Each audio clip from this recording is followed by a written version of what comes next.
Bienvenidos a un nuevo episodio del podcast El Cafecito Latinoamericano, tu pausa para un cafecito con las últimas noticias de la región. El 2024 fue lo que llamamos un superaño electoral, con varias elecciones en donde prácticamente la mitad de la población mundial tuvo que ir a votar en sus respectivos países. Hoy empezamos la segunda temporada de nuestro podcast y también empezamos el 2025 mirando hacia adelante. ¿Qué va a pasar este año en América Latina? ¿Qué países tendrán elecciones presidenciales y qué es lo que se juega en cada una de ellas? ¿Qué puede pasar en la región en este año que empieza? ¿Qué desafíos y crisis tendremos que enfrentar? Yo soy Clary. Yo soy Fede. Y somos dos politólogos argentinos interesados y apasionados por la política latinoamericana. Por eso, si te interesa conocer lo que pasa en nuestra región de forma clara y precisa, y también mientras ocurren los hechos, te invitamos a suscribirte a nuestro canal del Cafecito Latinoamericano en YouTube. Ahora sí, busca tu cafecito que estamos por comenzar. La política es el arte de lo posible. Instaurar un gobierno de emergencia. Espejo donde toda Latinoamérica se ve. En Honduras lo del golpe de Estado. Pues gracias, pueblo boliviano. Propiese. No hay plata. Disolver la Asamblea Nacional. Brasil acima de tudo.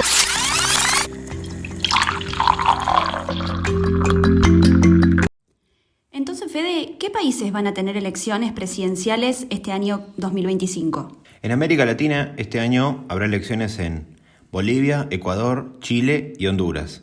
Y en cada uno de estos países las elecciones van a tener características muy particulares. Crisis internas o partidarias, como en Ecuador y Bolivia, o posibles giros a la derecha, como en Chile. Y entonces, empecemos por Bolivia. ¿Qué podemos decir de estas elecciones? Las elecciones generales están programadas para el 10 de agosto, pero esta no es una elección más. El movimiento al socialismo, que ha dominado la política del país por 2 décadas, enfrenta su mayor reto interno. Por un lado, tenemos al líder, Evo Morales, y por el otro, su actual presidente, Luis Arce, que era aliado de Evo, pero ahora está bajo una crisis interna que está generando enormes conflictos en la realidad boliviana. Desde huelgas, cortes de rutas, movilizaciones y denuncias de asesinato. Recordemos que Evo acusó a Arce de querer matarlo e intentos de golpe de Estado en junio pasado. Y además de esta tensión política, recordemos, como ya analizamos en otros capítulos, que Bolivia está viviendo enormes problemas económicos, con desabastecimiento, falta de combustible y problemas para acceder a los dólares. ¿Qué puede pasar en Ecuador? Ecuador es otro de los países que van a tener elecciones. De hecho, es la primera elección presidencial de este año, en el mes de abril. Y Ecuador es un país que se encuentra en un punto de inflexión. ¿Por qué? Porque los candidatos no solo van a tener que lidiar con un electorado descontento, sino también con problemas estructurales que exigen soluciones de largo plazo, especialmente con todo lo que está pasando en Ecuador vinculado con la violencia y con el narcotráfico. Recordemos que Ecuador en los últimos años se convirtió en uno de los países más peligrosos y más inseguros de la región. En 2022, Ecuador registró una tasa de homicidios de 25 por cada 100.000 habitantes, lo que significa un crecimiento dramático con respecto a años anteriores. ¿Y por qué se generó este cambio? ¿Qué pasó? Varias cosas pasaron. Ecuador se convirtió en un punto clave dentro del narcotráfico en América Latina por varios factores, empezando por su ubicación geográfica. Como sabemos, el país está ubicado entre Colombia y Perú, que son los mayores productores de cocaína del mundo. Además, Ecuador tiene varios kilómetros de costa, tiene fronteras porosas, existen denuncias de corrupción en sectores claves como la justicia y sumado a todo eso existe una crisis carcelaria. Pero además Ecuador ya viene con otros problemas desde hace años. Recordemos que en los últimos 2 años vimos la renuncia de su presidente, Guillermo Lasso, quien convocó elecciones anticipadas el año pasado, en 2023, y eso generó una campaña presidencial tremendamente violenta que terminó con el asesinato del candidato Fernando Villavicencio.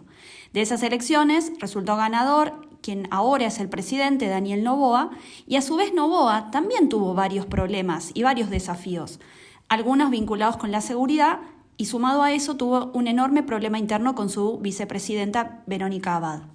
Sí, de hecho Noboa quiso suspenderla durante 150 días, o sea, hasta el fin de su mandato. Pero ¿quiénes son los posibles candidatos? Todos los ojos en principio estarán puestos en el actual presidente Daniel Noboa, quien busca un nuevo mandato, en este caso hasta el año 2029, y Luisa González, que es un nombre que seguramente nos va a resultar familiar porque ella no solamente es la candidata del expresidente Rafael Correa, sino que además ella compitió en el 2023 contra Noboa en las elecciones presidenciales. Así que seguramente vamos a seguir muy atentos a esta elección, que sin dudas va a ser una de las más críticas y virulentas del año.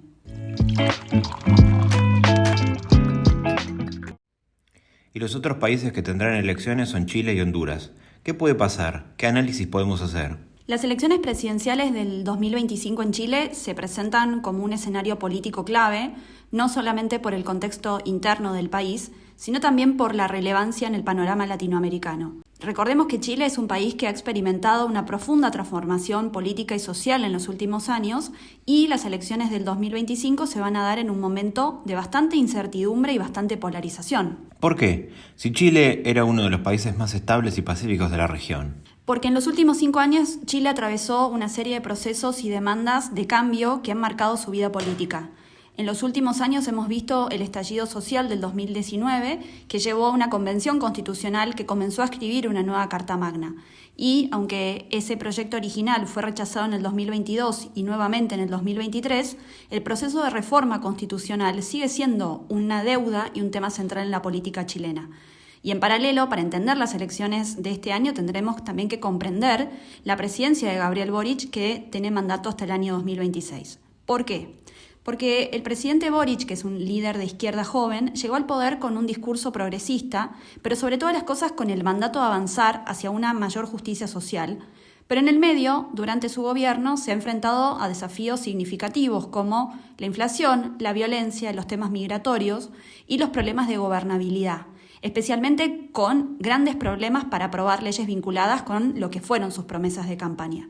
La gestión de Boric va a ser un factor importante en estas elecciones del 2025 porque su desempeño como presidente va a afectar a la opinión pública y, por lo tanto, a las expectativas electorales que puede tener su coalición, o sea, el oficialismo. ¿Qué dicen las encuestas? Hasta ahora, las encuestas muestran una alta dispersión electoral con las dos principales coaliciones divididas entre varios partidos políticos que forman parte de ellas y varios candidatos que todavía no se pronunciaron ni siquiera sobre si quieren ser o no candidatos. Hasta ahora, los dos candidatos con mayor intención de voto no son del oficialismo, sino que son de la derecha. ¿Quiénes son estas personas? José Antonio Kast, quien ya compitió contra Boric en el año 2021, y por otro lado, la exalcaldesa de Providencia, Evelyn Matei, por la UDI. Y el otro país, el cuarto país que va a tener elecciones, es Honduras. ¿Qué podemos decir de estas elecciones presidenciales? Sí, las elecciones en Honduras se desarrollan en un contexto de grandes desafíos políticos, económicos y sociales, marcados por la administración de Xiomara Castro, cuyo gobierno de izquierda ha enfrentado dificultades internas, la falta de cohesión dentro de su propio partido, el Partido Libre, y problemas económicos derivados de la pobreza, el desempleo y la corrupción. Mientras tanto, la oposición, encabezada por el Partido Nacional, busca capitalizar el descontento con el oficialismo, a pesar de la sombra del gobierno anterior de Juan Orlando Hernández.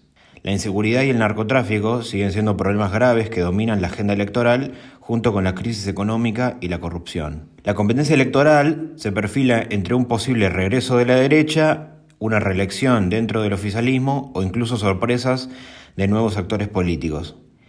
El futuro del país dependerá de la capacidad de los candidatos para generar confianza y ofrecer soluciones concretas a los problemas que enfrenta la nación, especialmente en materia de seguridad, transparencia y desarrollo económico.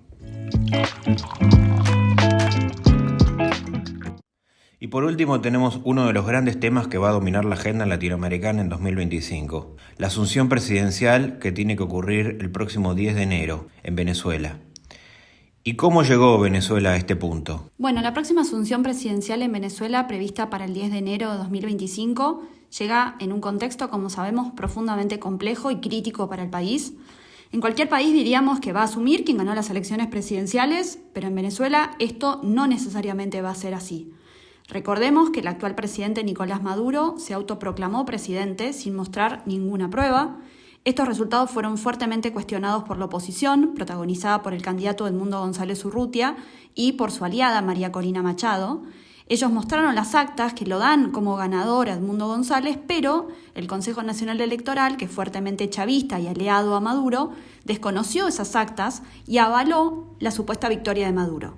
En estos últimos meses y a pesar de las movilizaciones ciudadanas a favor del candidato Edmundo González, actualmente Maduro se está preparando para volver a asumir el próximo 10 de enero. Mientras tanto, González estuvo en estos últimos meses refugiado en España y ahora está volviendo a América Latina porque por supuesto pretende asumir. En esta semana, González va a visitar Argentina y Chile para reunirse con sus respectivos presidentes e ir sumando apoyos. Ahora, la pregunta del millón entonces es, cuando llegue el 10 de enero, ¿quién va a asumir? Esto es algo completamente incierto. Edmundo González dice que va a volver a su país a asumir la presidencia, pero acá tenemos los dos principales problemas. En primer lugar, Maduro domina todas las instituciones en Venezuela y sobre todo mantiene el monopolio del poder represivo del Estado. Y esto hace muy complicado que González pueda asumir. Pero además, acá la pregunta no es solamente si va a poder asumir la presidencia, sino también si va a poder incluso ingresar en el territorio venezolano. ¿Por qué? Porque en los últimos días el gobierno de Maduro emitió una búsqueda en la que recompensan con $100.000 por dar información sobre el paradero de González. A pesar de esto, el ex candidato y ganador presidencial dijo que el mismo 10 de enero plantea ingresar en el suelo venezolano. Vamos a seguir este tema muy de cerca y en paralelo también tendremos que ver si la administración de Trump, quien asume 10 días después, el 20 de enero, va a atender el tema de Venezuela y qué es lo que planea hacer, sobre todo con Marco Rubio como secretario de Estado. Bueno, en conclusión entonces, en este 2025 que empieza, vemos una región más heterogénea que hace varios años. Por ejemplo, en el año 2022, las 6 principales economías latinoamericanas estaban gobernadas por presidentes de izquierda, eso hoy ya no sucede, sino que lo que vemos es una crisis de gobernabilidad que lleva a que los oficialismos tengan grandes dificultades para ser reelegidos. En paralelo, vemos a América Latina con problemas de inseguridad, con crisis de violencia, debilitamiento de sus instituciones y con elecciones cada vez más inciertas. Por supuesto que este 2025 va a estar protagonizado, como desde ya hace varios años, por el caso de Venezuela, que además de la enorme crisis que esto provoca para los mismos venezolanos, también afecta a la región de manera indirecta. No solo provocó el éxodo de más de 8 millones de personas, sino que también el caso venezolano muestra las divisiones internas de la región, en donde ya no existe un consenso con respecto a los posicionamientos en torno al futuro del país. Bueno, esperamos que les haya gustado este capítulo de hoy. Si nos están escuchando en Spotify, les pedimos que compartan este capítulo. Y ahora, además, también en esta segunda temporada que estamos inaugurando, nos pueden seguir en TikTok en El Cafecito Latinoamericano. ¿Y qué pasa si nos están escuchando en YouTube? En YouTube no se olviden de suscribir, hacer clic en la campanita para que les lleguen las notificaciones, darle me gusta al video y dejar algún comentario. Hasta la próxima.